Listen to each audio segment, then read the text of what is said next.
Hello guys, this is Pranjal Dani and welcome to my channel. I make videos on an educational, motivational and recreational content. और जो कि हम series चला रहे हैं genetic अपना इसका मॉलिक्यूलर बेसिस ऑफ इनहेरिटेंस, उसमें ट्रांसक्रिप्शन इस टॉपिक के बारे में आज हम पढ़ेंगे। और इसमें हम कुछ पहले अदर चीज़ें पढ़ लेते हैं। हम कोई भी कैरेक्टर और कोई भी ट्रेट होता है तो उसको हम बोलते हैं कि ये जेनेटिक है, डीएनए पे डिपेंडेंट है, ये पापा पे गया है, ये मम्मी पे गया। इसका हम ह्यूमन स्किन कलर का एग्जाम्पल इसमें देखेंगे। कोई भी कैरेक्टर या ट्रेट है जैसे कि ह्यूमन स्किन कलर, वो मेलानिन पिगमेंट पे होता है। हाँ, मेलानिन पिगमेंट अगर ज़्यादा रहा तो वो पर्टिकुलर इंडिविजुअल जो होगा वो डार्क होगा। मेलानिन पिगमेंट अगर कम रहा तो वो पर्टिकुलर इंसान फेयर होगा। और मेलानिन पिगमेंट बनता कब है? तो ऑक्सीडेशन ऑफ टायरोसिन के बाद। टायरोसिन जो अमीनो एसिड है उसका ऑक्सीडेशन जब होता है तब मेलानिन पिगमेंट बनता है। और ऑक्सीडेशन ऑफ टायरोसिन इस एंजाइम को इस रिएक्शन को जो कैटालिस्ट होता है, जो एंजाइम होती है, वो होती है टायरोसिनेज एंजाइम। अब कोई भी एंजाइम हो तो वो प्रोटीन ही होती है। और प्रोटीन बनता है एमआरएनए के ट्रांसलेशन के बाद। यहाँ पर होती है ट्रांसलेशन प्रोसेस, जो कि हम हमारी अगली वीडियो में देखेंगे, ट्रांसलेशन की प्रोसेस। और जो एमआरएनए होता है वो डीएनए से बनता है। इस वीडियो में हम जो प्रोसेस देखेंगे, transcription. And this is how any of the character and trait is linked with the DNA. कोई भी प्रोटीन से वो लिंक्ड होता है। प्रोटीन बनता है एमआरएनए से, एमआरएनए बनता है डीएनए से। हम अगले वीडियो में ये ट्रांसलेशन देखेंगे जिसमें एमआरएनए प्रोटीन बनाएगा और यहाँ पर हम डीएनए से एमआरएनए किस तरह बन रहा है ये चीज़ देखेंगे। ट्रांसक्रिप्शन की प्रोसेस जिसे हम बोलेंगे। डीएनए डबल स्ट्रैंडेड होता है। ऑब्वियसली वो हेलिक्स होता है, ऐसे तो नहीं होता स्ट्रेट। डीएनए डबल स्ट्रैंडेड होता है। इसके ऐसे कॉम्प्लीमेंट्री बेस पेयर्स यहाँ पर होते हैं, न्यूक्लियोटाइड्स। और एमआरएनए सिंगल स्ट्रैंडेड होता है। MRNA should not be double stranded क्योंकि उसका ट्रांसलेशन नहीं होगा, वो राइबोसोम को बाइंड नहीं हो पाएगा, उसका प्रोटीन नहीं बन पाएगा। इसलिए एमआरएनए हमको जो चाहिए वो सिंगल स्ट्रैंडेड ही होना चाहिए, ना कि डबल स्ट्रैंडेड। अभी डबल स्ट्रैंडेड से सिंगल स्ट्रैंडेड एमआरएनए बन रहा है। इसलिए हमने रेप्लिकेशन देखा था, रेप्लिकेशन जिसमें डीएनए से डीएनए बन रहा था।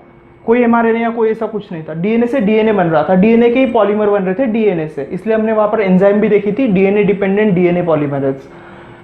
लेकिन यहाँ पर हमको डीएनए से एमआरएनए बनाना है, मतलब पॉलीमर्स बनेंगे आरएनए के, इसलिए हम आरएनए पॉलीमरेज यूज करेंगे। लेकिन डीएनए से बन रहा है, मतलब डिपेंडेंट डीएनए पे, इसलिए डीएनए डिपेंडेंट आरएनए पॉलीमरेज। और यहाँ पर कोई तो भी कोडिंग होती है। अब रेप्लिकेशन तो पूरे इसका हो रहा था, पूरे डीएनए का हो रहा था। हमने रेप्लिकेशन फोर्क बनाया, उसे पूरे डीएनए का रेप्लिकेशन हो रहा था। लेकिन यहाँ पर पूरा डीएनए का ट्रांसक्रिप्शन नहीं होगा क्योंकि हमें सारे के सारे प्रोटीन एक साथ नहीं चाहिए। जिस प्रोटीन का रिक्वायरमेंट है वही उतने ही जीन का, पर्टिकुलर जीन उतने ही particular part of the DNA का ट्रांसक्रिप्शन होगा। पूरे डीएनए का ट्रांसक्रिप्शन नहीं होता है।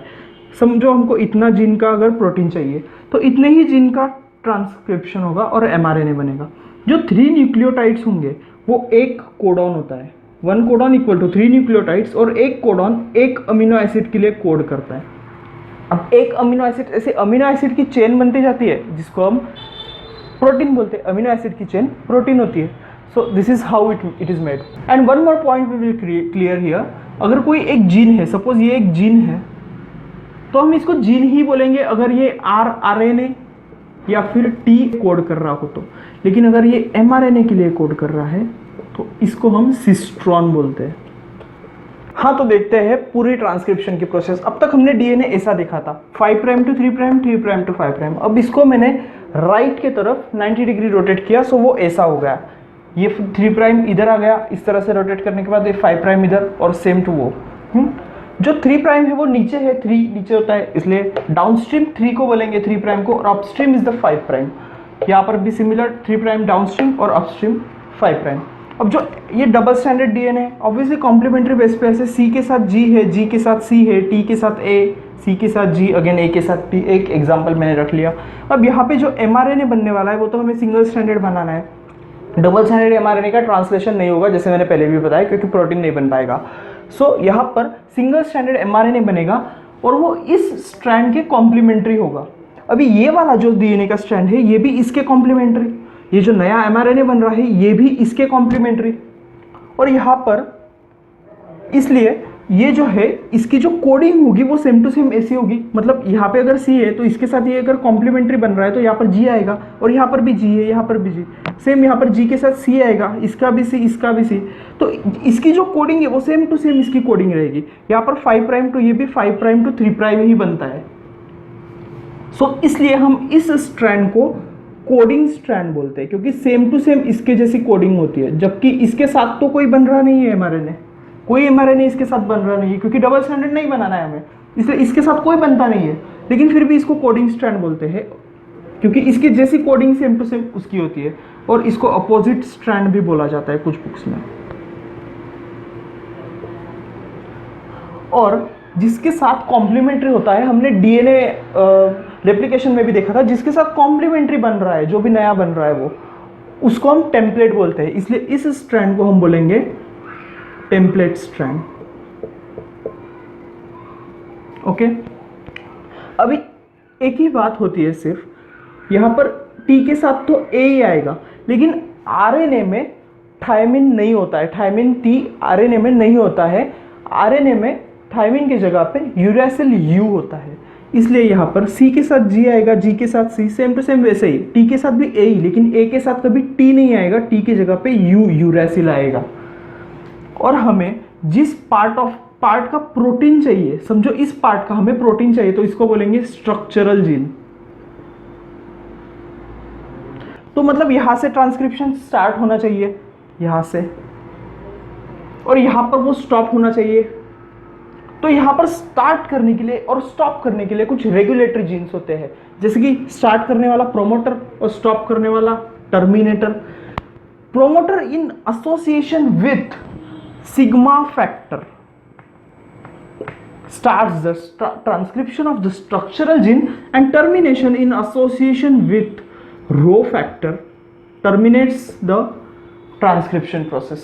So इस तरह से इतने जीन की हमें ट्रांसक्रिप्शन होके एमआरएनए बनेगा, और आगे उसका ट्रांसलेशन होके प्रोटीन बनेगा, जो कि हम अगले वीडियोस में ऑब्वियसली देखेंगे। यहाँ पर जो एंजाइम यूज होती है वो होती है डीएनए डिपेंडेंट आरएनए पॉलीमरेज। हमने रेप्लिकेशन में कौन सी एंजाइम देखी थी? डीएनए पॉलीमरेज, जो कि डीएनए पे डिपेंडेंट थी, डीएनए डिपेंडेंट डीएनए पॉलीमरेज, क्योंकि डीएनए के पॉलीमर्स बन रहे थे, डीएनए से ही बन रहे थे, इसलिए डीएनए डिपेंडेंट, डीएनए पे डिपेंडेंट है और डीएनए का ही पॉलीमर्स बन रहा है, इसलिए डीएनए पॉलीमरेज। लेकिन यहाँ पे आरएनए के पॉलीमर्स बन रहे हैं, इसलिए आरएनए पॉलीमरेज एंजाइम, लेकिन डीएनए से बन रहे हैं, इसलिए डीएनए पे डिपेंड रहेंगे। एंड दिस आरएनए पॉलीमरेज, इसमें भी 1, 2 और 3 टाइप्स होते हैं। आरएनए पॉलीमरेज 1 जो होता है वो आरएनए बनाएगा, आरएनए पॉलीमरेज 2 mRNA बनाएगा, और आरएनए पॉलीमरेज 3 जो होता है वो tRNA के लिए कोडिंग उसकी होती है। तो हमारे पास 5 प्राइम टू 3 प्राइम जो mRNA बना था वो आ गया है यहाँ पर।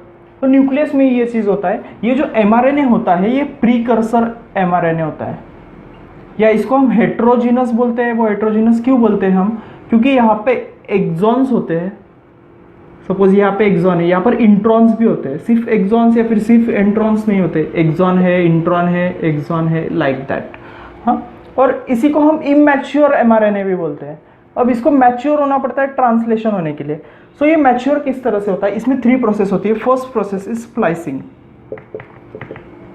What is exons and what is introns?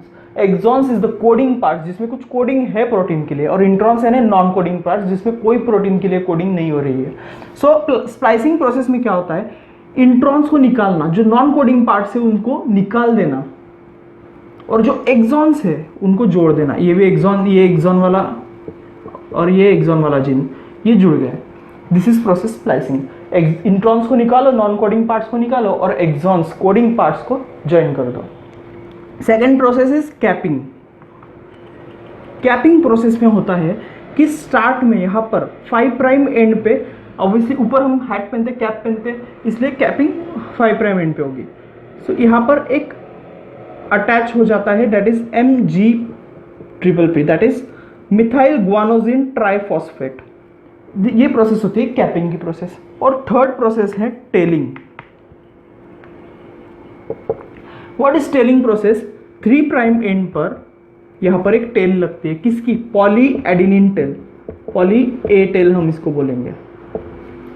मतलब 200 to 300 एडिनिन यहाँ पर अटैच हो जाते हैं, और इसलिए हम इसको बोलते हैं पॉली ए टेल। हाँ, तो स्प्लिट जीन अरेंजमेंट ये कुछ एक एक्स्ट्रा की बात है कि स्प्लिट जीन अरेंजमेंट मतलब क्या है? जीन है उसमें एक्सॉन्स भी है, इंट्रॉन्स भी है, एक्सॉन्स भी है, इंट्रॉन्स भी है। मतलब इंट्रॉन्स तो निकल जाएंगे, इंट्रॉन्स निकल जाएंगे, फिर इसका ट्रांसलेशन होते ओके इधर एक प्रोटीन बनेगा, इधर एक बनेगा। सो ये जो जीन प्रोटीन के लिए कोड कर रही होगी उसको हमने बोला है सिस्ट्रॉन बोलते हैं। तो और यहाँ पर एक एक ही जीन बन रहा है, एक एक ही जीन हो रहा है, इसलिए ये मोनोसिस्ट्रॉनिक। ये होती है split gene arrangement, and this is found in eukaryotes. Cistron वो जीन होगा जो प्रोटीन के लिए कोड करेगा, ना कि किसी और चीज के लिए। और यहाँ पर इंट्रॉन्स अगर होंगे तो वो निकल जाएंगे और सिर्फ एक्सॉन्स बचेंगे, सिर्फ तो मोनो एक ही रहेगा, एक एक रहेगा। सो this is a split gene arrangement, monocistronic, found in eukaryotes. और प्रोकैरियोट्स में जो होता है ना एक्सॉन्स ही होते हैं सिर्फ, इसलिए इनका होने के बाद ट्रांसलेशन होने के बाद ये ऐसे कैसे डायरेक्ट बनेगा। सिस्ट्रॉन्स एक में ही ज़्यादा है, एक से ज़्यादा है एक में ही, इसलिए इसको पॉलीसिस्ट्रॉनिक बोलेंगे हम। And this is found in prokaryotes. So this is all about transcription, and do subscribe to my channel, hit the like button. Thank you so much.